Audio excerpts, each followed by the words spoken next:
దాసుత్తర సుత్తంలోని ముఖ్య బోధనల గురించి ఇప్పుడు క్లుప్తంగా తెలుసుకుందాం. అసలు ఈ సుత్తం ఏంటి? ఇది ఒక అద్భుతమైన రోడ్ మ్యాప్ లాంటిదన్నమాట.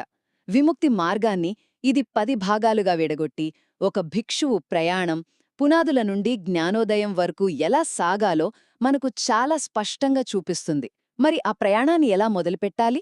మొదటిగా మన పురోగతికి సరైన పునాదులు వేసుకోవాలి.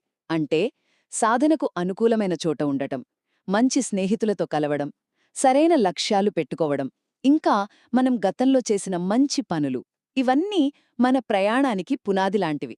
వీటితో పాటు మన శరీరం, భావనలు, మనస్సుపై ఎప్పుడూ ఎరుకతో ఉండటం చాలా ముఖ్యం. రెండవది, మనల్ని బంధించే అడ్డంకులేంటో గుర్తించడం.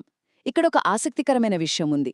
ఈ సుక్తం మనల్ని ఈ సంసార చక్రంలో బంధించే 4 అడ్డంకులను ప్రవాహాలు లేదా ఓఘాలు అంటుంది.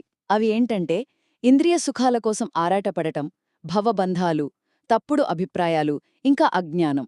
వీటిని అర్థం చేసుకుంటేనే మనం విముక్తి వైపు మొదటి అడుగు వేసినట్టు. ఇక మూడవది మార్గం మరియు గమ్యం. సాధన యొక్క అంతిమ లక్ష్యమేంటంటే 4 ఆర్యసత్యాలను స్వయంగా తెలుసుకోవడం. అంటే దుఃఖమంటే ఏంటి, దానికి కారణమేంటి, దాన్ని ఎలా నివారించాలి, ఆ నివారణకు మార్గమేంటి అనే విషయాలను ప్రత్యక్షంగా అనుభూతి చెందడం. ఇలా చేయడం ద్వారా ఒక భిక్షువు జ్ఞానోదయం యొక్క 4 దశలను దాటి సంపూర్ణ విముక్తిని పొందగలడు. ఒక్క మాటలో చెప్పాలంటే దాసుత్తర సుత్తం మనకు సరైన పరిస్థితులు ఎలా ఏర్పరచుకోవాలనే దగ్గర నుండి అంతిమ విముక్తిని ఎలా సాధించాలనే అంతవరకు ఒక పూర్తి ఆచరణాత్మకమైన మార్గాన్ని చూపిస్తుంది.